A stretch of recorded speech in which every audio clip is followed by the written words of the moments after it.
India acquired its first aircraft carrier from Russia. It was called the INS Vikramaditya. It went on to build its second indigenous aircraft carrier, INS Vikrant. Time has now come to add a third aircraft carrier to the fleet of the Indian Navy. The Defence Acquisition Council will approve the acquisition of the third aircraft carrier worth $5 billion on Friday. India seeks to counter China's naval presence in the Indian Ocean region. China's People Liberation Army Navy operates 3 aircraft carriers and is projected to possess as many as 6 of them by 2030s. US has 11 aircraft carriers, the most number of aircraft carriers in the world. Now, in this war of the seas, how does India fare? I'm going to start my conversation with my panelists here. Let's start off this conversation with Captain Shyam Kumar. He is the Indian Navy warship captain and naval instructor, pilot defense and strategic expert. Captain Shyam Kumar, in wake of these fast-paced developments and a number of these warships and frigates and destroyers and even aircraft carriers that are navigating South China Sea, that are navigating the Indian Ocean region, how critical does it become for Indian Navy to patrol the seas? Thank you so much. See, this concept of maritime power for a country and economic development of the country both.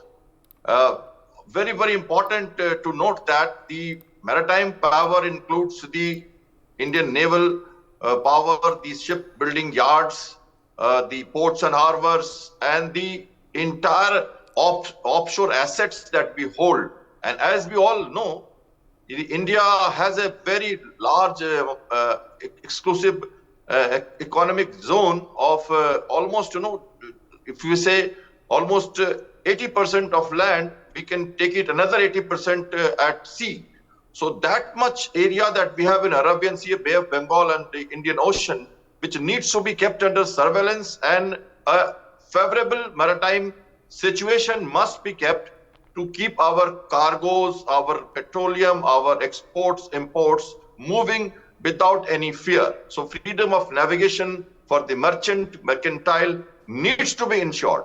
Apart from that, security challenges that we have in Indian Ocean because of China's growing presence in the Indian Oceanic region, we need to increase our surveillance capacity. Okay. Aircraft carriers are the sea control and display of air power at the sea. Because of the limitation of land-based aircrafts, we need to have air elements at sea. In that case, INS Vikramaditya, INS Vikrant, and the third aircraft carrier, which we are looking forward to, is an extremely important requirement for the country to remain at power of center and keep the enemy, adversaries and other people away from our shores. So therefore, I strongly feel happy that it is a good development. Absolutely. Ambassador Baswati Mukherjee also on the show with me. Now, Ambassador, every single time there are geopolitical, strategic decisions taken at the helm of affairs in the topmost echelons of our government, there are going to be impacts that are going to be seen in terms of military deployments, acquisitions, and this is one of such developments and decisions that has been taken by the Ministry of Defence. Well, Megha, I very much welcome this debate and I enjoyed so much hearing Captain Shyam Kumar. I have a long association with the Navy because my own Chacha, Admiral, Vice Admiral Subimal Mukherjee, joined, in fact, in those days it was Royal Navy and then the Navy. And I remember him telling me that why is the Navy the neglected arm in those days, years ago, decades ago. That is no longer the case with this government. We have understood that our Indian Navy has to be the best. It is the best, the brightest, and it has to be fully equipped because we have vast resources, offshore resources, whereas the Chinese are basically a land-based power, but India has never considered itself to be just a land-based continental power. We have always understood that we are a naval power as well as a continental power. And in order to do that, we have also teamed up with other countries which have large and powerful navies. I'm talking about the Quad, our relationship with the Quad. I'm talking about the naval exercises that Captain Kumar and all my other colleague panelists over here know very well. We continuously do naval exercises with them, with the Australian Navy. We've done it with the Dutch Navy. We have done it with countries that consider themselves to be major maritime powers. I was ambassador in Netherlands, and I remember the Dutch telling me that to be a maritime power actually is extremely important.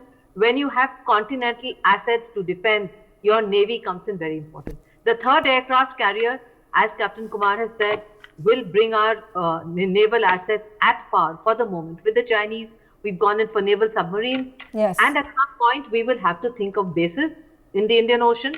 There is no doubt that any large maritime power definitely needs bases. That is something that we are considering, have been considering for some time.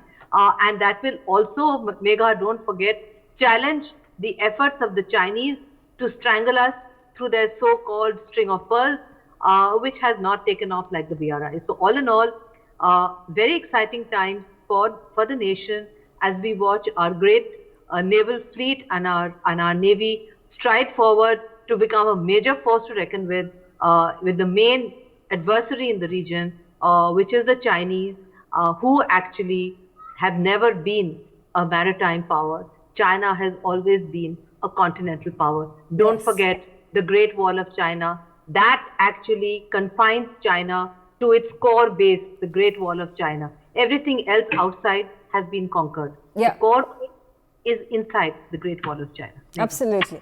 Wing Commander Praful Bakshi, now China has been steadily growing its naval power, keeping in mind the Pacific Ocean, talk about the Indian Ocean region, we talk about the South China Sea and the East China Sea. It has transgressed the maritime territories of all these nations, whether we talk about Japan, Taiwan, ASEAN nations, and even in fact on the brink of entering into the maritime territories of India. Not to mention the Indian subcontinent, the countries, particularly Bangladesh and Sri Lanka, have been vulnerable to the Chinese naval presence, which has then impacted and allowed for a reaction coming in from the Indian Navy, from the Ministry of Defence in our country. And this is one such proactive measure that has been taken in wake of getting in the third aircraft carrier. Are we at this point of time equipped enough to fight out the naval might of China, which has been increasing as years have passed by? Thank you, Megha. You asked a very, very important question. Chinese, at the moment, yes, they have been growing up. Their land power has been spreading, but lately their naval power has been spreading. And let me tell you one thing, at one time, about 400 to 500 years back, Chinese also depended on a very large navy. But those days are gone, their whole system started changing. That's besides. But they have revived their thinking. And that is why they have a larger navy, the more ships than even America at the moment. But what their weakness was that their aircraft carrier was missing, which they started now building up. Their 3 aircraft carriers are coming, and other 2 aircraft carriers have come, and the 3rd aircraft carrier is close to 80,000 tons working capacity. I mean, floating capacity. 80,000 tons is just short of the American largest fleet. Question is, why the aircraft carriers are so important? Megha, all the navies in the world, First World War and Second World War, they actually lost the war when their fleet air arm was not there. German actually felt the need for a fleet air arm, but they could not have it. Russia, they also could not have a fleet air arm, and that is why their navies, in spite of having the biggest ships, did not do so well. That is why aircraft carrier is so important to project not only ourselves, but also to protect our far-reaching, interests. Now, China has started learning this lesson very fast. You see the activities of China in the South China Sea. It is because of their aggressive nature and the navy, the naval power. They have started acquiring the islands. They have started, looking at the other countries' territories, denying other people the trade. the routes for oil, the fishing territories, and also main Malacca Strait. They are now challenging that, and they are posing a great threat. And Chinese naval presence on Bay of Bengal and Arabian Sea, along with their submarines, is very daunting. Yeah. And on top of that, now comes the aircraft carrier. Yes, we had beaten China to the aircraft carrier. Earlier, we had got the Vikrant much earlier than them. But question is, our policy probably was lacking in this thinking. And that is why, after buying the Vikrant in the end of 50s or probably early 60 or 59, we actually went, slow on this aspect. Now that we have learned the lesson. Now we are bringing up our aircraft carrier. We are not only bringing the aircraft carrier, we are getting the better aircraft on this. We are trying to make it and improve it further. Our aircraft carrier is 40,000, 44,000 ton, 45,000 ton, which will be coming. We require something of the category of 80 to 90,000 ton aircraft carrier. That's what we should have, because our launching system depends on that. We don't have we are depending on the ski launch. Like you can see, the Chinese have a better launching system, aircraft catapult system, and then that is why we have to work harder towards that. Major Dr. Shashi Asthana, keeping in mind that China at this point of time has been building aircraft carriers, it is likely to increase its fleet to 6 by 2030s. And it is direct in competition, in fight in this global battle with United States of America. Not to mention there are 2 of these US aircraft carriers that continue to patrol the South China Sea, keeping in mind these transgressions that continue to be made by the Chinese in the Taiwan Straits and of course along the ASEAN nations strait that has been built. As Wing Commander Praful Bakshi said that the strength, the capability of our aircraft carriers is not matched when we compare it to the Chinese aircrafts or we compare it to the American carriers. How should we tread the journey and how soon should we do it? And is this then a judicious decision to take to build heavier with larger capacity carriers that are then going to mirror what the Americans and the Chinese have? Firstly, what the kind of aircraft carrier which we are planning for buying or planning for manufacturing, that meets our operational requirement. We need not have that kind of heavy aircraft carrier which Americans have or Chinese have, because both of them have the expeditionary design.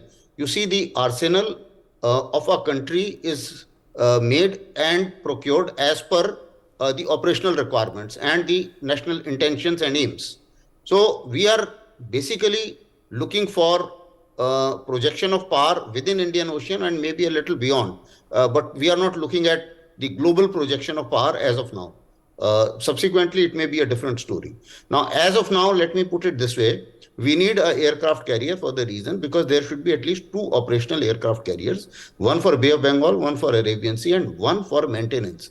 Because to keep 2 carriers in operational state, you need the third one as well, which should be ready for maintenance. That is one. And secondly, even in case of a hot war, the third one can be there in the Indian Ocean per se. So that's one part of it.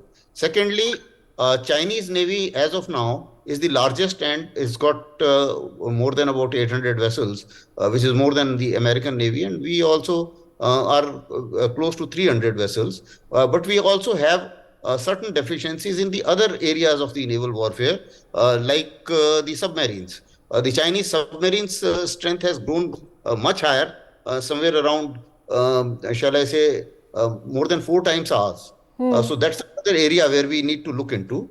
But what has happened is that aircraft carrier will take much longer time to procure and mature and manufacture. So therefore, this in the Defense Acquisition Council, this is being now fielded now because of the time lag which it requires, because it's not only the carrier, we will subsequently require the aircrafts also. And we still don't have all the aircrafts which are needed by the Navy for the second one, the second aircraft carrier, which we recently commissioned last year. So that's the requirement.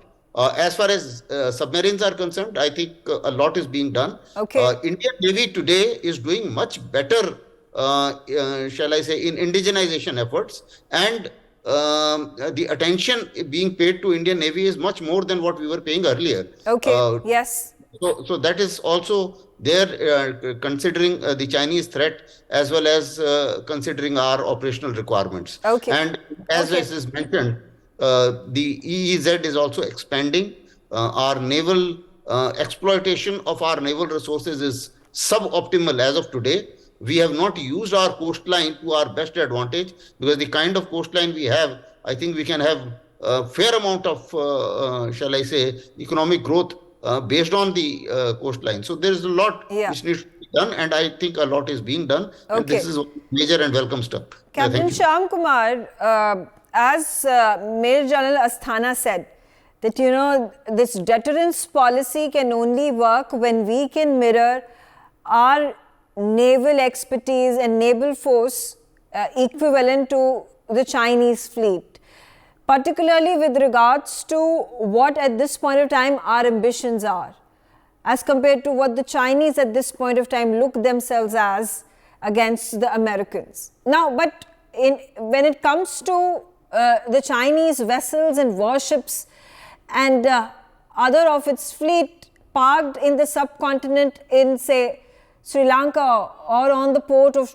Bangladesh, how can this deterrence policy work in favor of India? A very important question, and see, it has many ramifications. First of all, the Indian Navy is growing.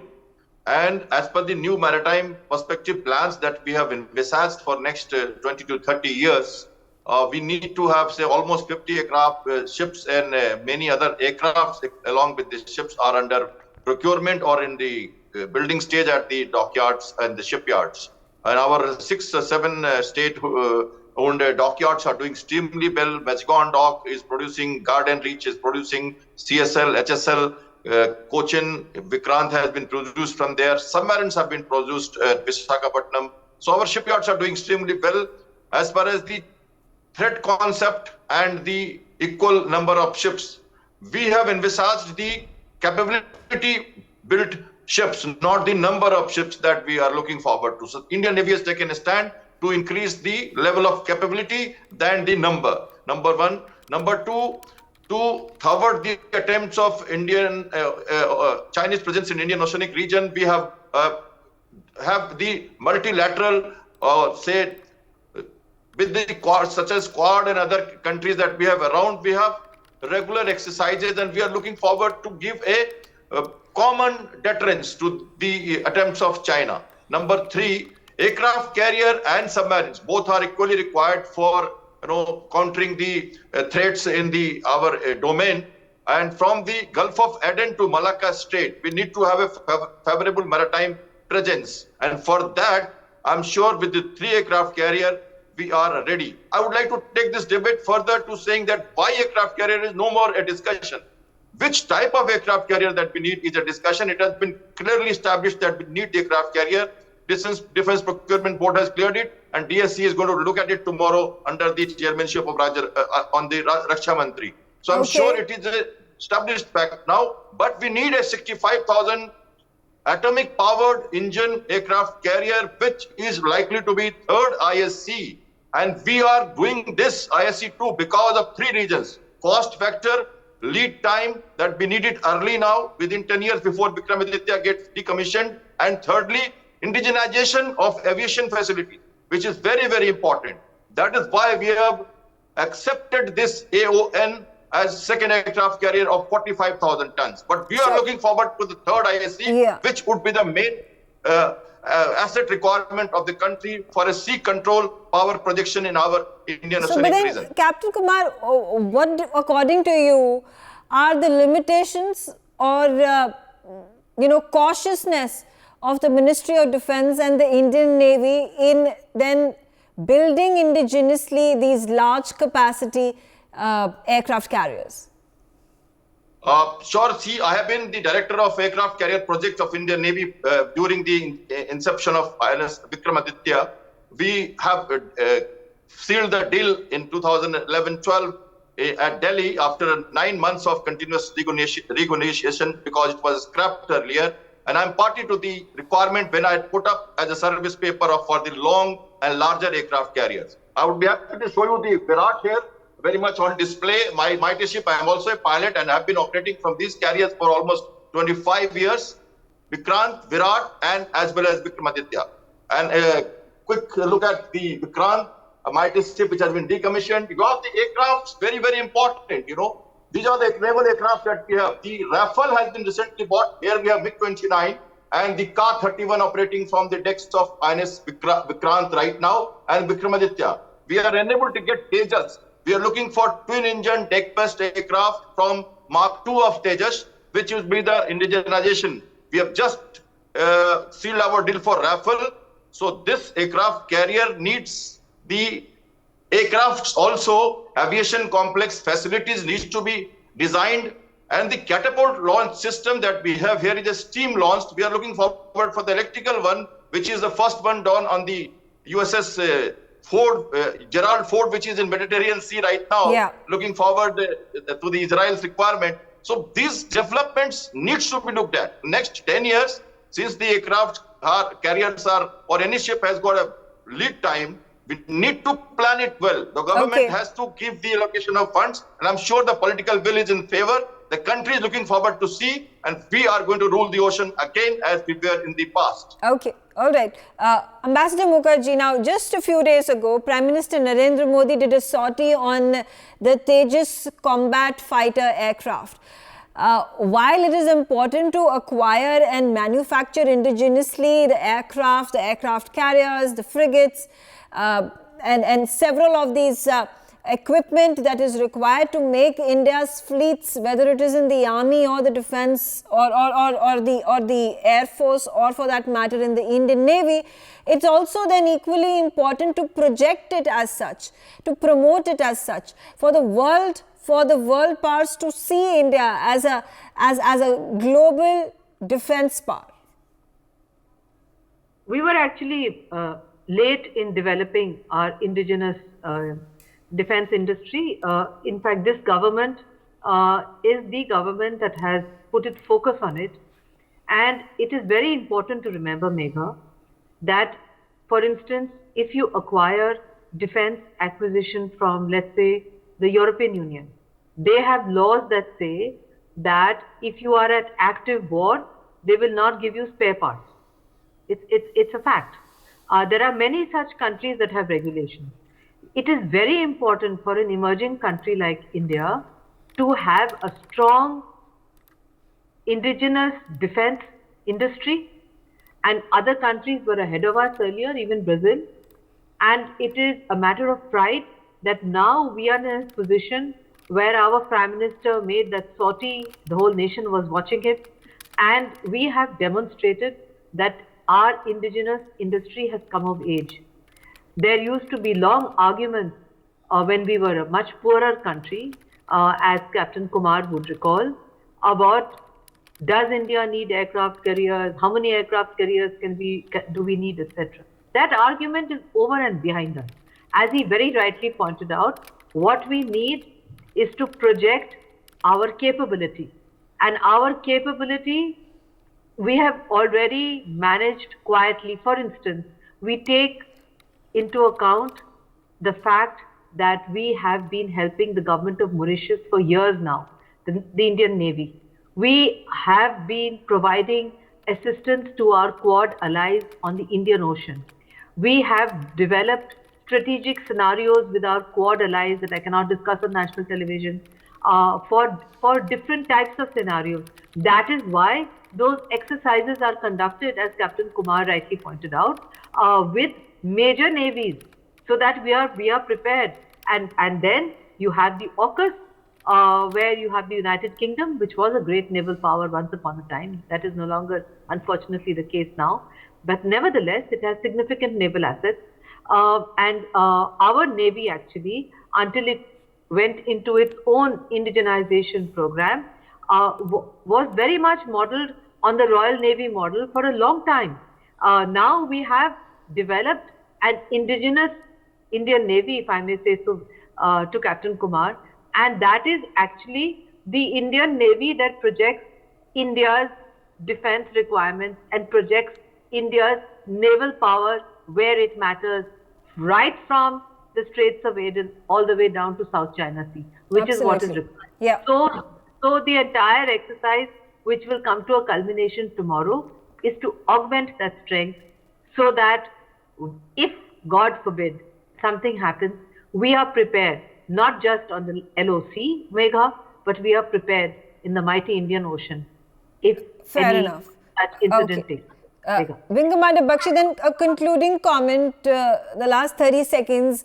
Would it be sensible and a decision that needs to be made on the higher levels by the External Affairs Ministry and the Government of India in toto to be reliant on allies, for example, America, in being able to support the Indian Defence Forces, particularly the Navy, in case of any untoward incident that takes place?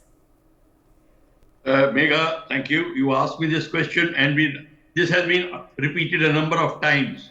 Let me tell you one thing. Anybody who needs you will help you till such time he continues needing you. You have to be quick enough to realize that at the moment America needs us. But let me come back to you.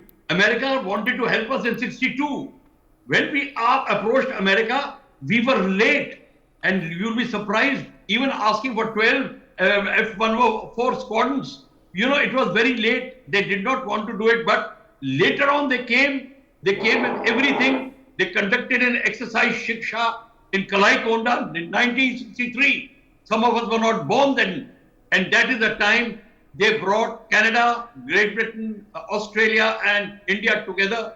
It is at that time they said, we are ready to join up India and try to help them out strategically. But our policies were such, we did not go for that. It will be very pertinent now to look at America. America is ready to give us top of the shelf equipment without any holds which they used to have earlier. G414 is a prime example. We will be making that engine, and if we make that engine, your Tejas Mark II, with the aircraft carrier version, will be a great success, which we are just discussing.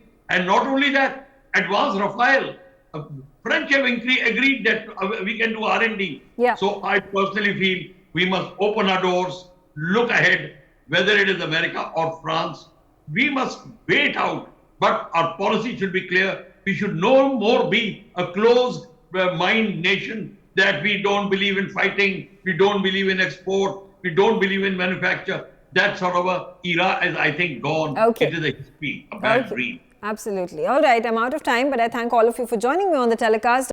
For more such videos, subscribe to the NewsX YouTube channel, hit the bell icon.